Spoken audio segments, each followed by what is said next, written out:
Crypto world, Monday. What a crazy, terrible day in markets. Dow Jones was down at 1.800 points. It closed down almost 600 points. And the S&P was down almost 2%.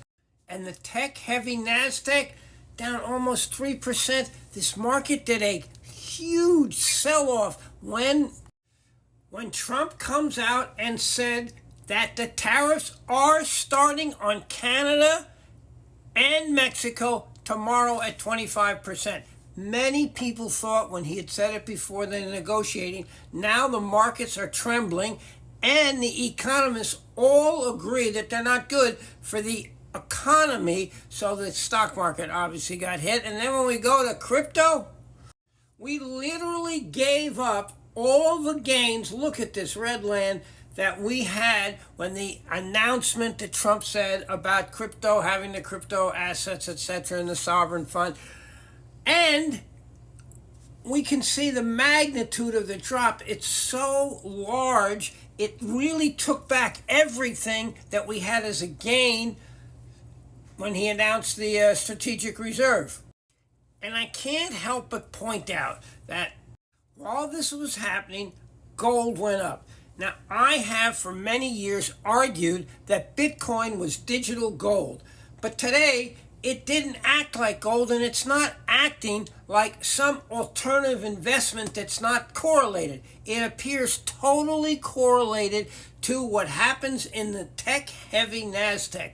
It just seems that way, and in particular with NVIDIA.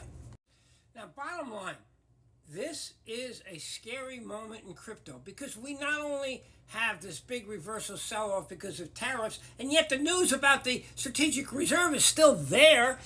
Though I am going to point out we have had another prominent centralized exchange, Gemini, say if we have a strategic reserve with all the cryptos, even though that exchange trades all of them that were mentioned in Trump's tweet, they believe it should only be Bitcoin.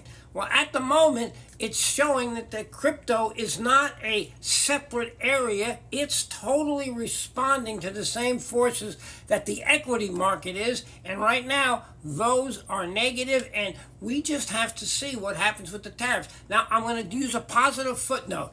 At the end of the day, I don't know if he won't pull a rabbit out of his hat at the last moment and make a deal with Mexico and Canada, but it is also possible, even if those tariffs are implemented, that there is some kind of resolution, some change, some removal in whether it's weeks or months. It doesn't mean that they're permanent. But right now, the markets are very, very nervous. And you saw what happened in the stock market. You see NVIDIA down. You see Bitcoin back to this. We could have a continued sell-off when the tariffs start. That's the only thing I can say. We're really in a very, very difficult position. And the only good news is that interest rates came down and the dollar came down. So that perspective, in theory, should help crypto. But right today, nothing's helping it. It responded to the announcement of the definitive act of tariffs coming tomorrow.